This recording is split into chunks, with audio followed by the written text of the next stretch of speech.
O, diba? Sabi mo sa akin, hindi mo siya type. Sabi mo, ayaw mo sa kanya.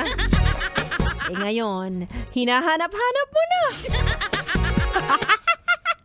Minsan din talaga, no?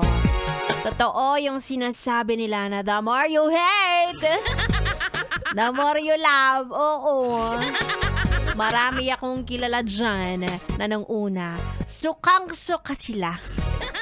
Hindi nila ma-imagine na magkakagusto sila sa ganong klase ng tao. Pero eto na. Nabayo ba dyan? 3 na yung anak. Sila pa ang nagkatuluyan. Kaya ikaw, kung nire-reject ka ng crush mo ngayon o tingin mo hindi ka magugustuhan ng crush mo, ay nako. Baka naman, nagpapakibot lang siya. Try mo pa din. Oo. Kunwari lang nandidiri siya kasi baka naman hindi ka kagwapuhan.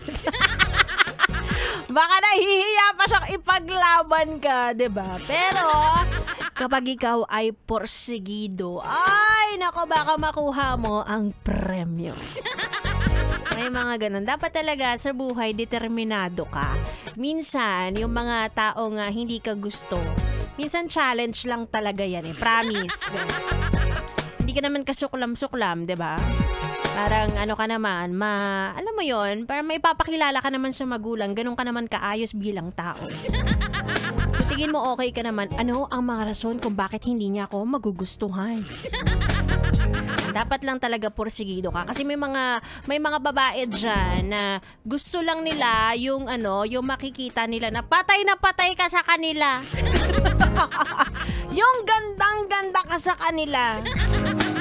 At kapag nalampasan mo na ang mga challenges na yun, ay panalo ka na. Diba? Minsan hindi sa pagiging gwapo yan eh. Tinitignan din ng mga babae kung gaano ka determinado. Bigla naghalimaw. Anyway, ito pa isa pang determinado. Makakasama ko na sa aking pagbabalik ang Bibi nyo on air, Bibi ko naman off air. B-boy! Tuloy muna natin ang ating tugtugan dito lang sa stasyon number 2 sa Metro and Mega Manila 101.1 Yes! FM Solid!